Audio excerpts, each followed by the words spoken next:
Я запрошую нашу сестру Ліду Дмитрівну на екурс. Вона вам розкаже трошки про своє служіння, а потім будемо уважні до всього матеріалу, який вона буде нам давати. Доброе утро, дорогие братья и сестры. Мне приятно видеть всех вас. Многих я знаю, и поэтому приятно видеть. Кто-то давно знаком, кто-то недавно. Мне приятно также и ваши хорошие отзывы о наших учебниках, которые мы издали уже давно. И многие рады тому, что у них есть хороший материал, и я радуюсь тому, что наши детки растут. Наша задача сегодня, я не буду представляться особенно, я не люблю этого. Просто скажу вам, где я сейчас работаю, это может быть вам просто будет интересно на очень таком личном уровне. Я работаю сейчас в Западно-Российском унионе, веду два отдела, семейный и женский. Западно-Российский унион – это территория России от Калининграда до Урала, 9 конференций. И там провожу семинары, все, что надо. И Киевская миссия, там тоже я веду семейный отдел. Это 25 общин, 5500 адвентистов. Наша задача, мы открыли консультативные центры прямо в Киеве, во всех молитвенных домах. Среда – наш день семейный. Между прочим, это очень хороший способ миссионерской работы, потому что к нам теперь на консультацию ходят и верующие, и неверующие. Со всех сторон у нас возле дома молитвенного стоит огромный плакат, что среда посвящается семье, бесплатные консультации по проблемам семьи. И люди идут. Очень хорошо мы их приводим к Иисусу через эти консультации. Еще что можно рассказать. Я остаюсь еще преподавателем нашего университета Заокского. Он был раньше академией, теперь он уже университет. Преподаю 3 предмета. Молодежное служение, психология семейных взаимоотношений и детское служение. Так что я была когда-то директором детского отдела дивизиона, и тогда нужно было срочно издавать книжки, что мы и делали. Даже удивляюсь сейчас, как это я там понаиздавала что-то. Но, в общем, евангелисты детские, которые работают на площадках миссионерских вместе с евангелистом, могут пользоваться книжкой «Идите и научите», 32 урока для детских евангелистов. Маленькие, самые трудные у нас детки, которые многие неопытные руководители подсубботней школе не знали, как проводить уроки для маленьких детей, и мы издали «Жемчужинку». Тоже пользуетесь этой книжкой. «Колосок» и «Светлячок». Это все, что мы сделали за то время, пока Генеральная конференция готовила те уроки, которые вы уже получили сейчас. А те 4 года, когда у нас не было ничего, мы в срочном порядке в течение 3-4 месяцев издали те книжки, которыми пользуются многие до сих пор.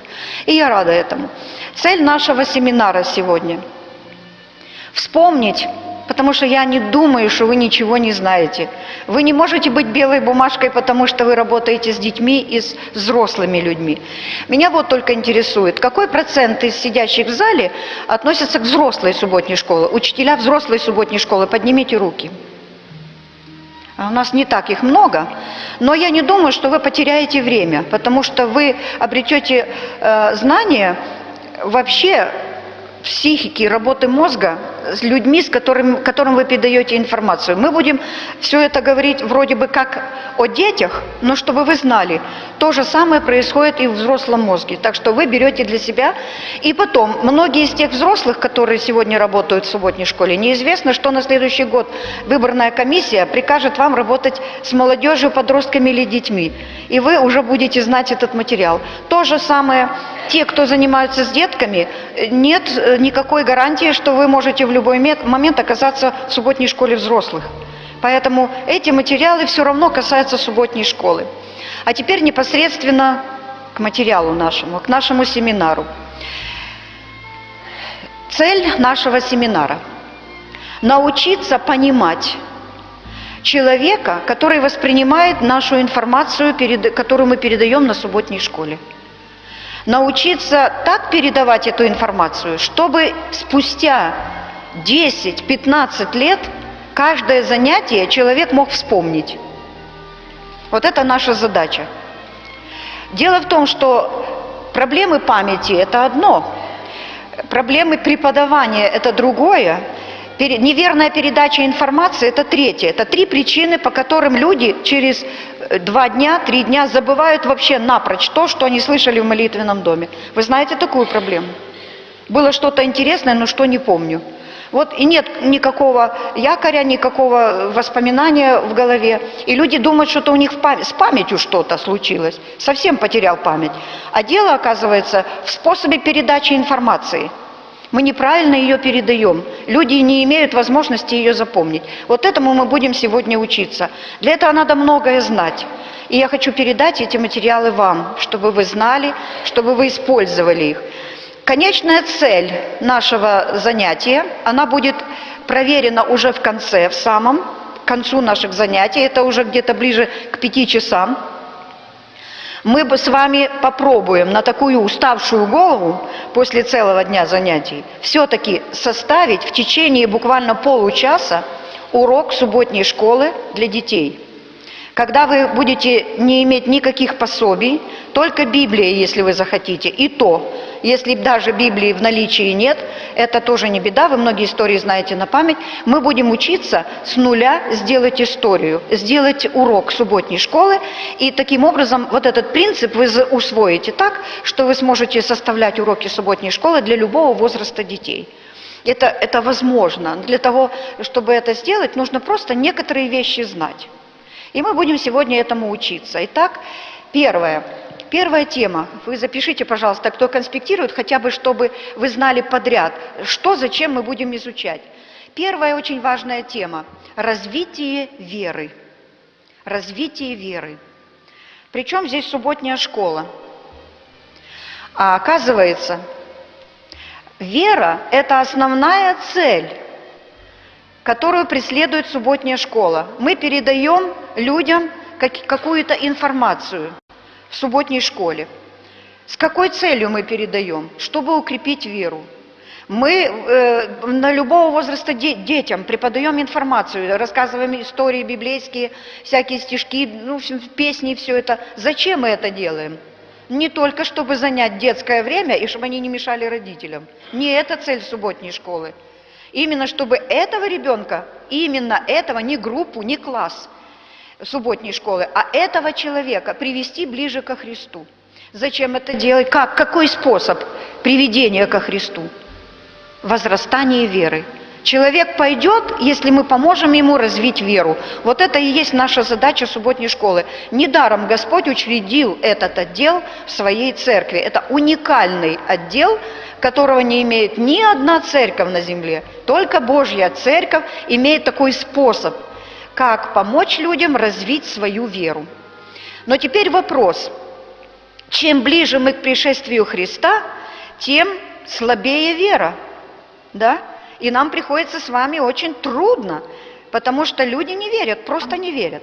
Вы говорили кому-нибудь, в общем, просто людям, о Боге, о Библии, и вы такое видели отторжение вашего разговора, и человек заявляет: «А я не верю».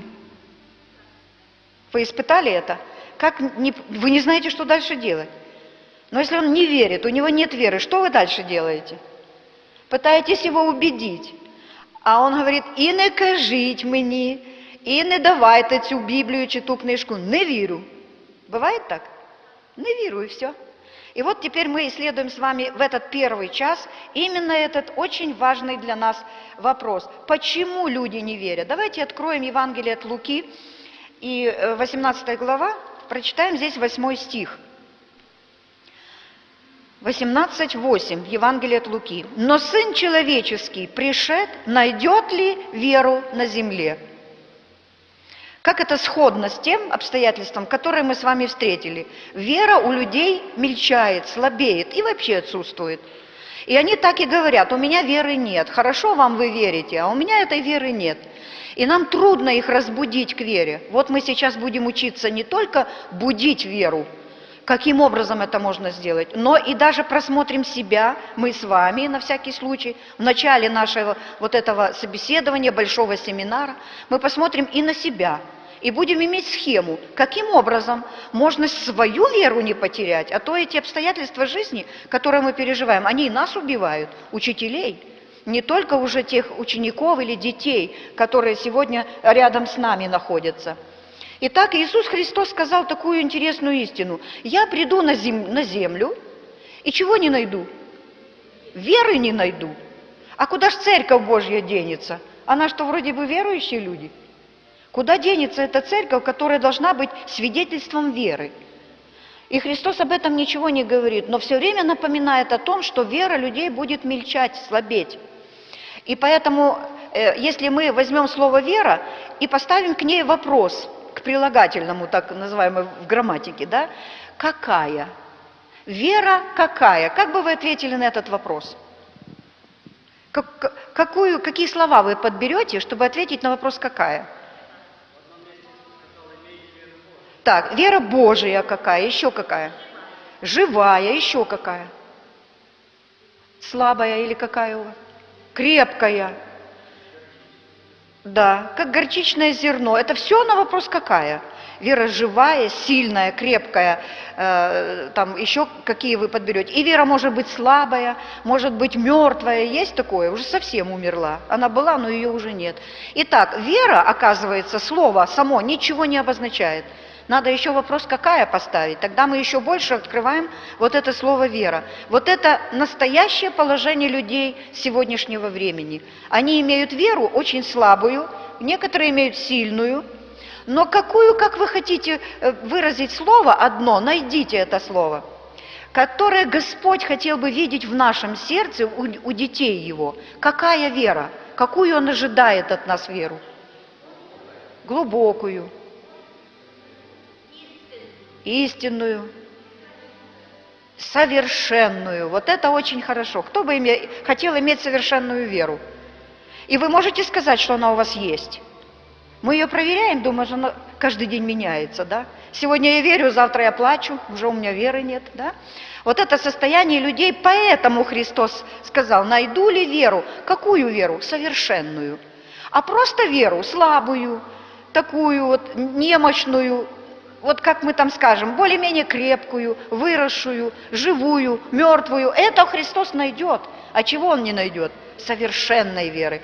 Давайте сейчас мы посмотрим, как можно укрепить свою веру и также веру наших учеников субботней школы. Мы же все с вами учителя. Для того, чтобы выразить это, я предлагаю вам выбрать геометрическую фигуру, которая будет как бы символизировать совершенную веру. Как вы предложите? Какую фигуру? Которая больше всего подойдет вот, нарисовать, что? Круг. По вашему мнению, круг. Давайте сделаем круг. Я согласна с этим. Рисуем все, пожалуйста, круг. Вы по этому кругу потом сделаете проверку своей веры. Это будет схема. Итак, круг. Круг мы поделим на 4 части, но не просто так, а вот именно вот так вот. Чтобы 2 сегмента были вертикальные, горизонтальные 2. 2 вертикальные, 2 горизонтальные. Итак, наша вера развивается. Во-первых, мы уже заметили, что веры вообще у людей нет. Вот такое состояние. Они говорят, я не верю, но вы им тоже не верьте. Такого состояния не бывает, чтобы человек вообще не верил. Хлеб покупает, ест и во что верит? Что не умрет от этого хлеба. Верит, что там ничего нет, да, плохого, яда. Садится в трамвай, едет. И что он в этом трамвае? Во что верит? Что он доедет и выйдет. Так что неверующих людей нет. Все верят. Без веры жить невозможно. Но они не знают того, что развитие веры – это необходимость человека, а его вера находится просто в зачаточном состоянии уровня быта. Вот на уровне быта у него вера есть. Ем, сплю, ложится же каждый вечер спать. И во что верит? Даже планы составляет, что завтра встанет. Значит, люди верят? Верят. Вот с этого мы и начинаем. Убеждаем человека, что не бывает такого состояния, что он не верит.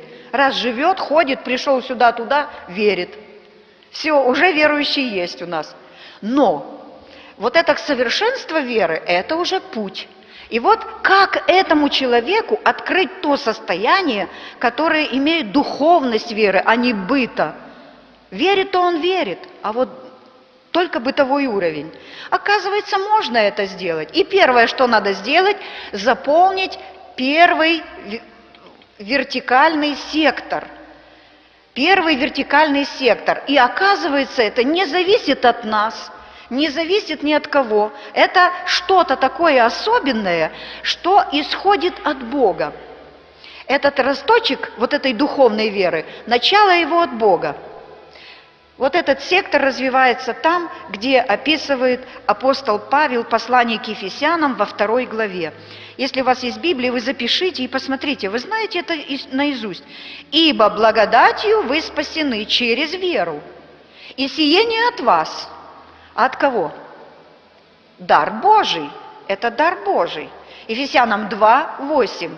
Итак, Ефесянам 2:8 нам показывает, что вера – это что-то особенное, которое прорастает в человеке под благодатью. Благодать как будто дождик, и это семя, которое на быту еще, на уровне быта, есть у человека, у каждого, кто живет.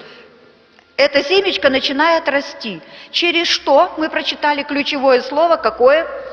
Благодать. И мы здесь записываем. Вот тот дождик, который дает возможность прорасти семени веры.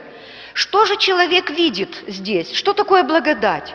Ну, мы говорим, незаслуженная милость, так?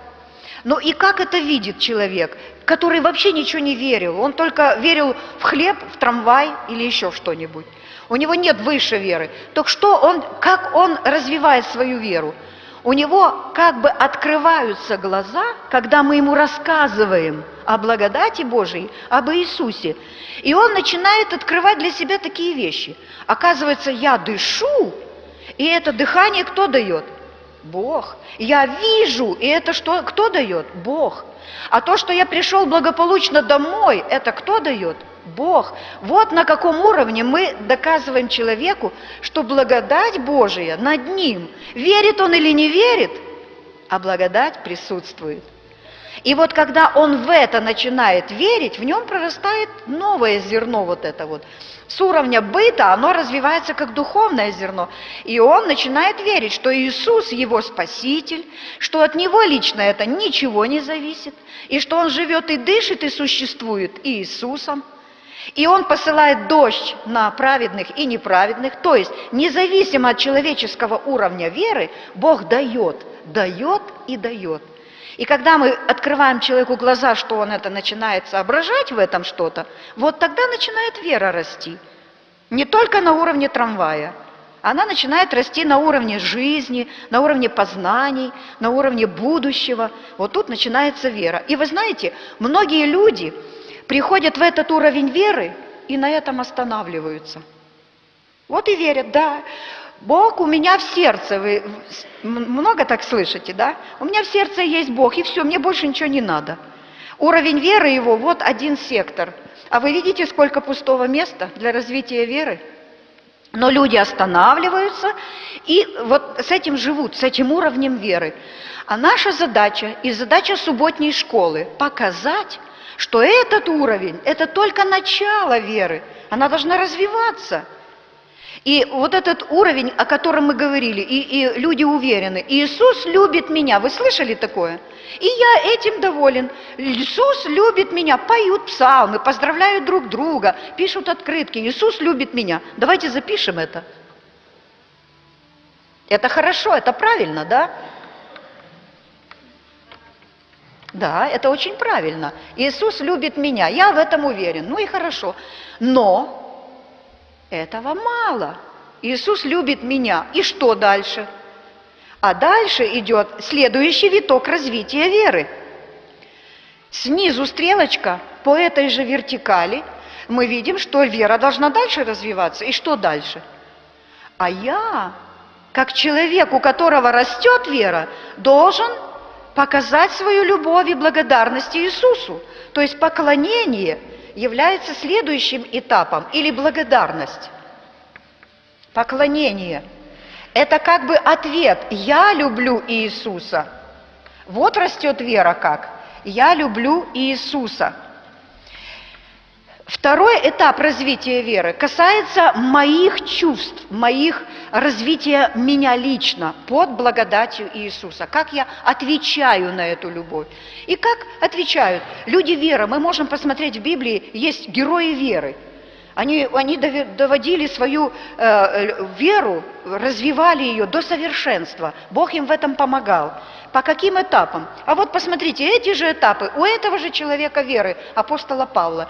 Итак, он рассказал нам о благодати, которую от нас ничего не зависит. Он ее имел, и он нам этом говорит. И он также говорит о поклонении. И вы знаете прекрасно, 3 глава этого же послания к Ефесянам. Мы на другое место уже не будем переходить. Апостол Павел был человеком совершенной веры. 14 стих 3 главы. «Для сего преклоняю колено мои пред Отцом Господа нашего Иисуса Христа». Ефесянам 3:14. Итак, что апостол Павел делал в следующем витке развития веры? Благодарил. То есть он увидел вот эту благодать, которую Господь дает, бесплатно, без всякого, просто дает ему, и все. И он начинает благодарить. Это следующий виток развития веры. Сегодня люди будут неблагодарны. Вы помните, как апостол Павел написал? Люди последнего времени будут неблагодарны. Кому? Богу, это само собой. Но даже еще кому? Бог на небе, я его не вижу, поэтому я его не могу поблагодарить. А мама рядом, да? А маме можно сказать спасибо? Многие говорят маме спасибо сегодня. Посмотрите, какие неблагодарные дети, неблагодарные мужья и жены, неблагодарные родители. И все это неблагодарность развивается как большой ком, который препятствует развитию веры. Итак, следующий этап развития веры – наше чувство благодарности Богу. Итак, мы говорим, что если мы увидели благодать Божию и посмотрели, что она нам так хорошо даром вся дается, то наша ответная любовь – это поклонение. Оно может быть через пение, через наше служение друг другу, оно может быть через молитву, через дары, которые мы приносим. Это все поклонение, и вера растет. Но можно так остановиться на этом? Я узнал Божью любовь, и я Ему благодарен, хожу в собрание, поклоняюсь, приношу десятины, приношу даже служение свое, все, я это делаю. Ну и что мне еще надо? Уже вроде вера развита, все. Посмотрите, еще 2 сектора не заполнены веры. Люди многие останавливаются на этом, очень довольны собой. Вера у них, а Христос говорит, приду на землю, и вряд ли найду веру на земле. Вот такая она может быть, и люди очень довольны этим состоянием. Оказывается, еще надо секторы увеличивать. Вера растет дальше, она растет через общение. То есть люди, которые благодарны Богу, они не могут оставаться наедине сами с собой. Они ищут такой возможности, чтобы общаться с теми людьми, кто узнал о благодати Божией и благодарен Ему. Они идут в эту группу людей, они сами по себе существовать не могут. И если мы посмотрим 4 главу Ефесянам 12 стих, то мы посмотрим, куда стремятся эти люди, которые увидели благодать и хотят поклоняться Богу и благодарны. К совершению святых на дело служения для созидания тела Христова. И 32 стих. «Будьте друг к другу добры, сострадательны, прощайте друг друга, как и Бог во Христе простил вас». Куда стремятся эти люди? К общению. И там развивают свою веру. И тут очень большое препятствие развития веры. Очень большое. Наступили на ногу. Сказали не такое слово, вот тут, в этом общении. Вот не такое слово, мне страшно не понравилось. А как мне обидно вот такое слышать. И люди плачут, в депрессию упадают, в собрания перестают ходить. В чем дело? Что случилось? Остановился рост веры. На каком этапе? На 3.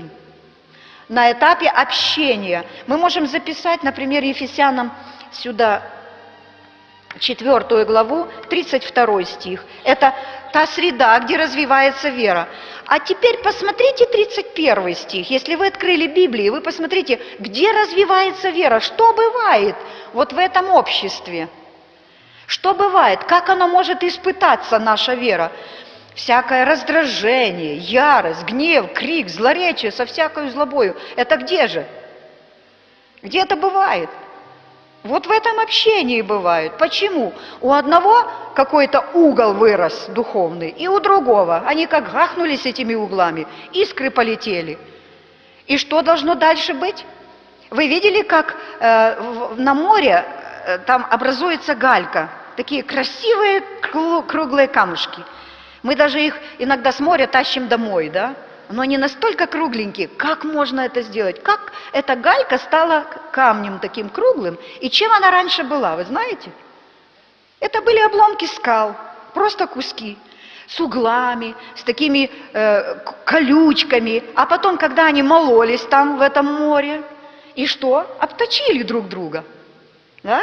И потом мы любуемся камнем. И Иисус то же самое говорит. Вы должны в этом обществе здесь не возмущаться, ни в депрессию не падать, не уходить. Ушел, будешь с углом таким и до конца. Все, вера дальше не будет развиваться. Христос придет и скажет: нашел веру? Нет. Эта вера очень слабая. Она должна развиваться здесь. И если вера развивается, то там и слезы могут, и искры полететь. Но мы знаем, что это оббивает вот эти углы. Мы поплачем и опять идем сюда, в это общество. Тут развивается наша вера. Это следующий виток. Если я не хожу в собрание, если люди, вы знаете многих людей, которые оставляют собрание, из-за таких вот каких-то не понравилось что-то, кто-то сказал, наступили друг другу на ноги, они уходят. И мы должны предупреждать их, что вера останавливается, вера не развивается. Это вот этот третий этап, который не позволил человеку развить свою веру до совершенства. А вот именно субботняя школа и позволяет нам вот этот виток за виток делать это. Мы сейчас посмотрим, как это может выполняться. Итак, общение тоже имеет свой девиз. Что же тут за девиз? Если тут Иисус любит меня, я люблю Иисуса, то здесь кто кого любит? Мы любим кого? Друг друга давайте напишем. Мы любим. Вот тут и развивается. Мы любим друг друга. А каких мы любим друг друга? Каких? Золотых, совершенных? А вот тут мы учимся любить несовершенных, прощать. То, что мы читали. Будьте сострадательны, добры, прощайте друг друга. А что ж прощать, если так уже в обществе Христовом хорошо жить?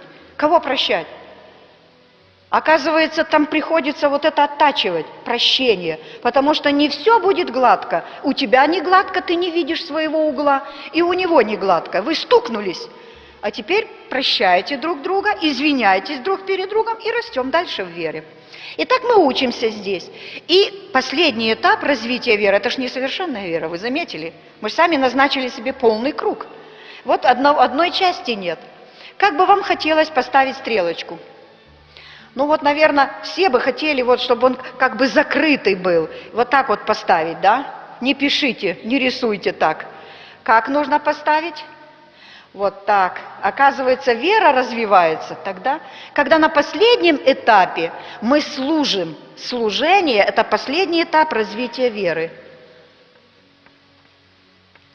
Служение. Кому служение? Вот если я живу в общении с друг с другом, мне кажется, тут и приятное служение. Я готовы ноги помыть, я все. Нет. Оказывается, служение – это огонь, который внутри нас, веры, который не можем мы удержать в себе, внутри, здесь, в нашем обществе. И мы куда выходим? За пределы внутри наших стен церковных. И кого ищем?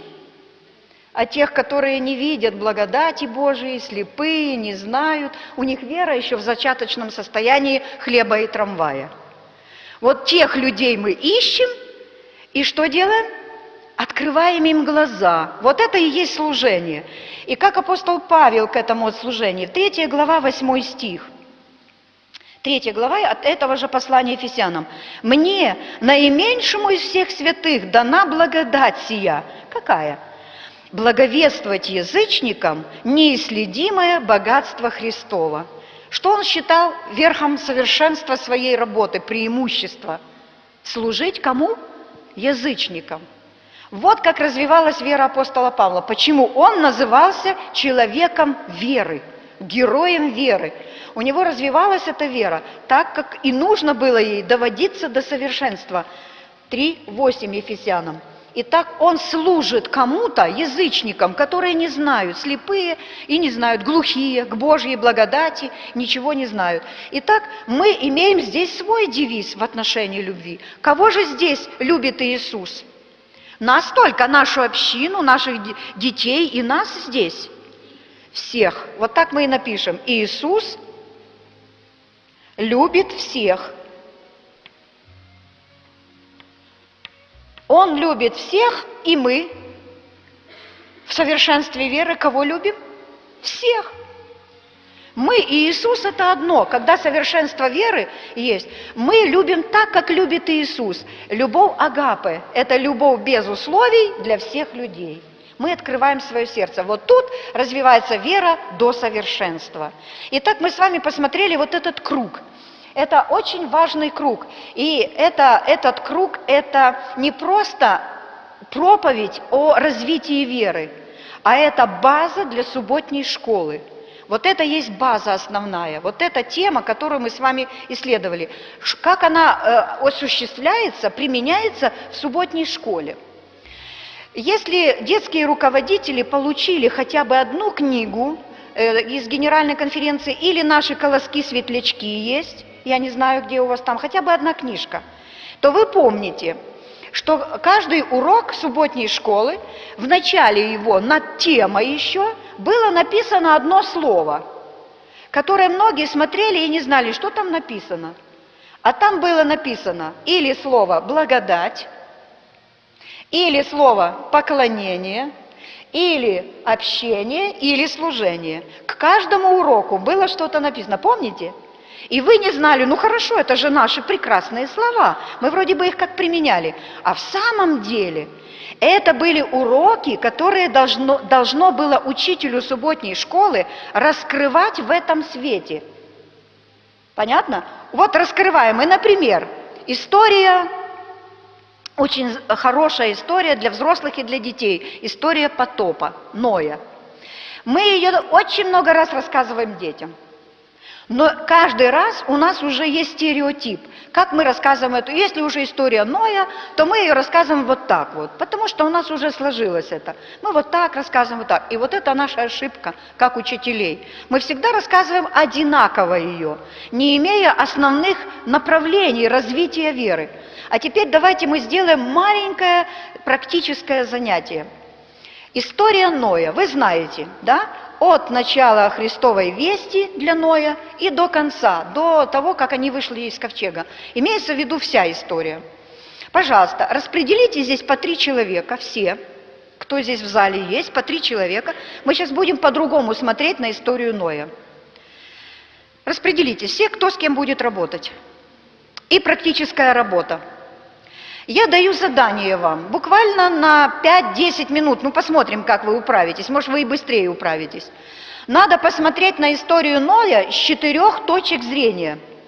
Что вы будете акцентировать при рассказе? Это можно делать в взрослой субботней школе, именно это обучение. Посмотреть под каким-то углом развития веры. Ведь задача субботней школы – развить веру. А вот какой ее аспект? Вот мы развиваем, например, благодать. Мы хотим показать человеку, что благодать Божия, она дается даром, она вот такая, такая и такая. Мы хотим именно акцентировать на этом, начало развития веры. История Ноя.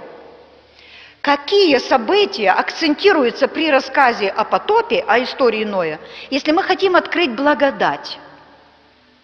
Пожалуйста, посоветуйтесь, я даю вам буквально 2 минуты. На чем вы акцентируете, если эта история идет вот с этой точки зрения, благодать?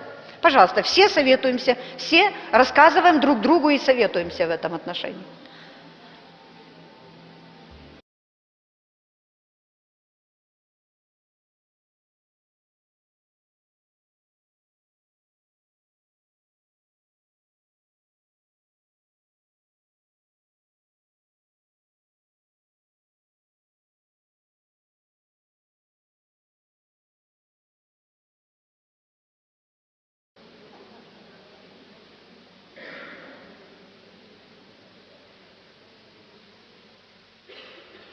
Итак, вы, наверное, уже более-менее посоветовались, там же долго не надо работать, да?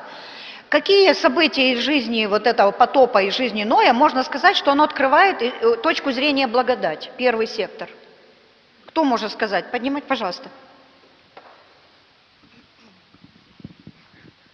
Ну, мы тут поговорили и решили, что в первую очередь благодать была для грешных людей, которые, то есть Бог грешным людям, независимо от их грехов, дал возможность спастись. И двери благодати закрылись, когда закрылся ковчег. Замечательно. Значит, мы тогда акцентируем, когда мы рассказываем историю, акцент делаем на чем? Что люди получили благодать Божию даром. Они ничего не платили за это. Они могли только ее взять. Хотели – взяли, не захотели – не взяли. Вот на этом акцентируется. А дальше надо искать историю, рассказывать? Да. Но если мы рассказываем историю, какую-то часть этой истории, мы не акцентируем ни на чем другом. У вас есть еще предложение о благодати? Что еще было благодатью? Пожалуйста.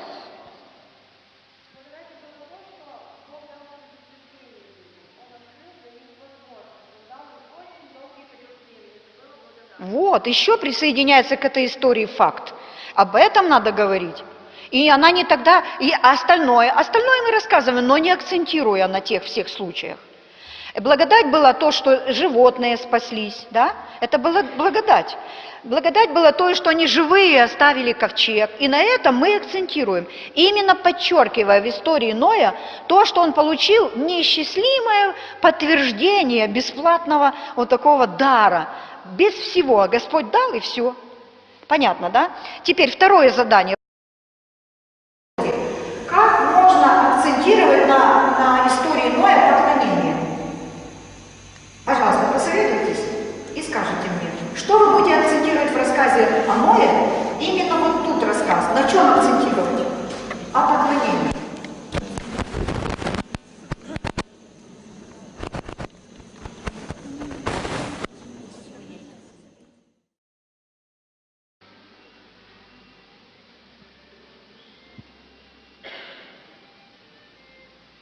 Подумали, да? Ну, я дам сейчас микрофон девочкам. Пожалуйста, как вы считаете, на чем акцентировать рассказ, если говорить о поклонении? Пожалуйста, кто из вас? Мабуть, те, що в першу чергу Ной послухався, і те, що Бог ньому запропонував, він прийняв безумовно. Слух. Так. Значит, послушание Ноя может служить примером поклонения. И мы тогда говорим, что если деткам, если рассказываем историю, где мы акцент делаем? Если вы послушны Богу и родителям, то это означает, что вы любите Иисуса и поклоняетесь Ему. Какие еще есть предложения из истории Ноя о поклонении? Немає? А може хтось знайшов? І у вас є, да, пожалуйста? Так, а де то в історії Ноя? Це жертвоприношення, які після того, як вони відчули Божу благодать, принесли як вдячність Богу. Жертвоприношение, мы тогда акцентируем на этом. Жертвоприношение. Мы не говорим теперь о 120 годах, мы не говорим об этом серьезно, а именно на это акцентируем. Посмотрите, детки или взрослые, обратите внимание, как Ной развивал свою веру. Он поклонялся Богу. И вот так он поклонял. А можем мы рассказать, например, детям о том, как Ной собирал свою семью каждое утро, как они молились, благодарили Бога. Можем об этом рассказать? Можем. Значит, видите, вот много есть вещей, которые расскажут о развитии веры. Будут учить людей нашей субботней школы, что поклонение Богу – это аспект развития. А, пожалуйста, теперь подумайте о том, как общение, и дальше уже два задания, общение и служение. Как можно акцентировать, на чем акцентировать на рассказе Ноя, чтобы научить общению правильному и служению, имея в виду только эту же историю Ноя. Пожалуйста.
Ну как, посоветовались? Кто хотел бы рассказать, какие детали истории Ноя могут помочь в теме общения? Пожалуйста.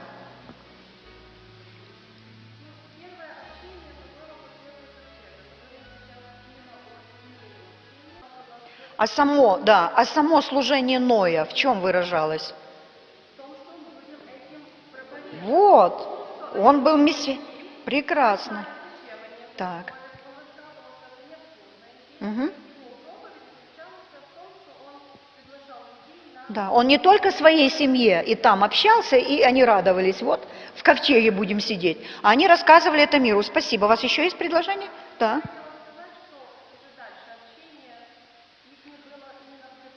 И в ковчеге.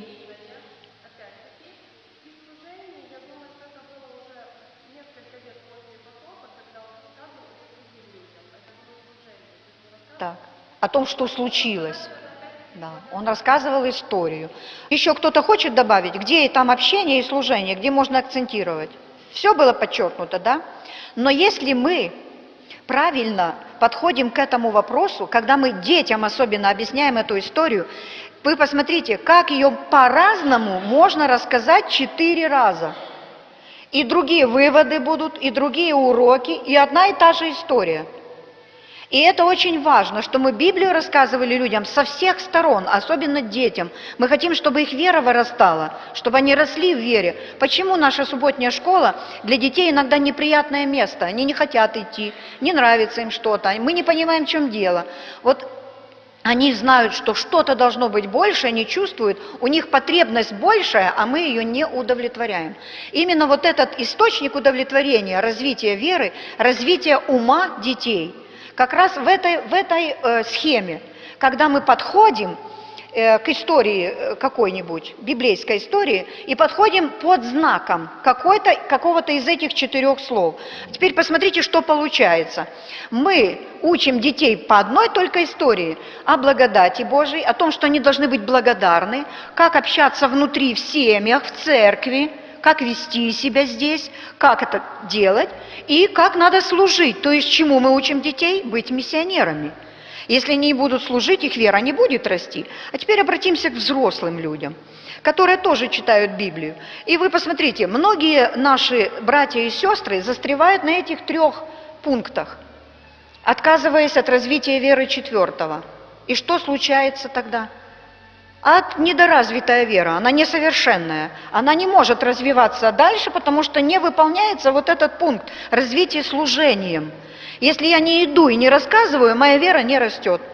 И если мы чувствуем, что у нас что-то с верой, мы, сидящие в зале здесь, мы чувствуем, что наша вера падает, что что-то нам не хватает, мы чувствуем дискомфорт внутренний. Проверьте по этой схеме, где у вас застряло что-то. Может быть, вы не видите той благодати Божьей, которая окружает вас. И у таких людей чаще всего это 99,9 людей, которые испытывают депрессию. Причина вот здесь.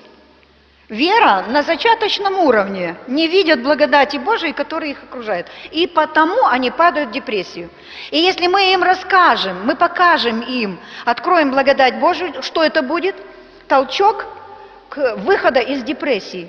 Вот это есть самое лучшее средство, когда начинают люди видеть, что не так все плохо, а нужно даже поблагодарить за то, что есть, даже плохое. Если мы к этому ведем людей, мы исцеляем их от депрессии. Так учит Господь. Развиваем их веру, она растет, они начинают общаться нормально, потому что депрессивные люди не общаются. Вот. Они общаются, они уже знают, что плакать по каждому поводу не надо, что укрепляется наша вера. И так мы увидели, что эта схема во многом помогает расти в вере. И это мы развиваем каждый урок субботней школы. Если мы выходим, ищем кого? Выходим, ищем людей, которые не знают. Они потом растут в благодарности Богу. Они приходят в общение церкви, и что делают дальше? Тоже идут. Куда идут? Опять искать этих людей, учить их благодарить, общаться вместе – и служат. И это кончается когда-нибудь? Вот какая спираль. Вот эта спираль веры, она идет до пришествия Христа. Наша задача – развивать веру у детей. Мы сегодня посмотрим, как она развивается, эта вера, именно в связи с субботней школой. В каком возрасте, как развивается вера. Это очень важно нам знать, схему вот эту, каким образом мы это делаем.